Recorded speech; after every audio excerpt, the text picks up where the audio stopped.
Sveiki, draugi! Hello, my dear friends! Today's video is gonna be in Latvian. Izdomāju ierakstīt video, jo sanāca tā. Te ir tāda pamatplate, un, kas it kā iet uz tirgošanu SSA.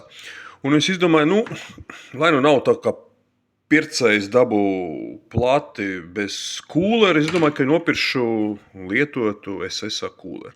Šis dotais kūleris ir Antec A40 Pro. Patiesībā tas ir Pro, bet no tā Pro tur pilnīgi nekā nav.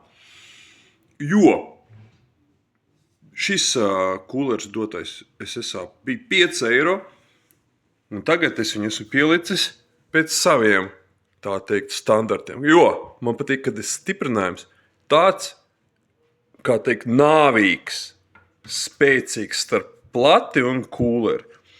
Un kā es to panācu?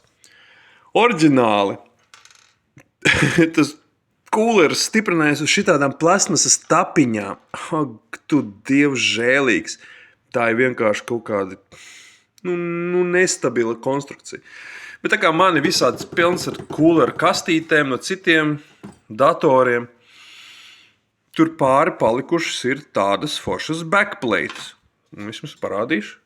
Redzat? Te ir backplates. Oriģināli nav tāda backplate. Oriģināli stiprinās uz tām plasmasiņām, plasmas tapiņām, ķīlīšiem. Es paņēmu to backplate, piemeklēju to konkrēto doto izmēru 115X. Šīs skrūvītes es vienkārši pēc vītnes atradu, lai derētu no CD-romiem, cietiem diskiem pie tās stiprinājuma plāksnes. Kā rezultātā šito plasmas sloriņu vietā man ir stingrs,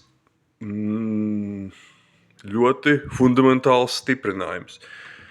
Bet no otras puses, es nevaru teikt, ka tas kūleris būtu slikts. Slikts izpildījums ir tieši tam stiprinājumam. Pats kūleris, redzat, ir tur kapara trūbiņas, savienotas galveniski ar alumīnija dzesētāju. Tas process arī diezgan sarežģīts ir. Jo tur tā nevar vienkārši savienot mehāniski alumīniju ar kaparu. Tur rodās baterijas efekts, tur rodās kaut kāds spriegums, beigās tur alumīnijas tiek izēsts. Tur ir speciāls process. Tas departaments, kas taisīja pašu kūleru, to bleķi, to alumīniju kaparu savienot, tur ir 10 no 10. 10 out of 10. Bet tas departaments, kas taisīja stiprinājumus, tam ir fail. Un otra lieta. Ventilators tika domāts oriģināli stiprināties ar šitām plasmasas gumīņām. Gumijas fiksatoriem. Es tā padomāju. Man pilns pārpalikums ir šitas skaviņas, šitas drātīšu. Principā, cik maksā? Tik, cik viena šitāda sasprauda Operation Paperclip. Tu izloki un uztaisi sev stiprinājumu. Un kāds stiprinājums ir labāks? Šitas gumīņas? Un ja tu vienu pazaudē vai, piemēram, tu tapiņu pazaudē, tad viss, tad vairs neko tu nevar piestiprināt.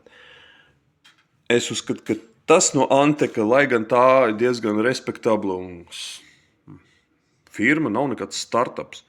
Tā ir izgāšanās. Es saprotu, ka tas ir budžeta kūlers. Bet, manuprāt, pēc manām MacGyvera stila intervencēm un atjaunojumiem, un pie tam, kā jūs redzat, šeit ir tāds izgriezta grope, tāds stiprinājums, kas ir tieši paredzēti priekš tādām drātīm, tiksim, fiksējošām, nevis tām gumijām. Tad iepriekš jau tas, kas taisīja to kūleri, jau bija paredzējis, ka viņš stiprināsies. Ja? Es pat varu mierīgi redzēt, es paņemu te iz ventilātoru. Un nekas nenotiek. Stiprinājums vienkārši ir supermomenta stilā. Ja kas tā plati ir uz pārdošanu, SSA jūs viņu atradīsiet. Varu ielikt linku down in description below. Kaut kā tā. Domāju, kad tur vajadzētu kādu tehniski domājušu cilvēku Antec departamentā. Like, subscribe, feel free to share with your friends. Don't forget to leave a comment. Smash that notification bell button. Un, kā saka, have a good one, guys. Uz redzīti. Bye!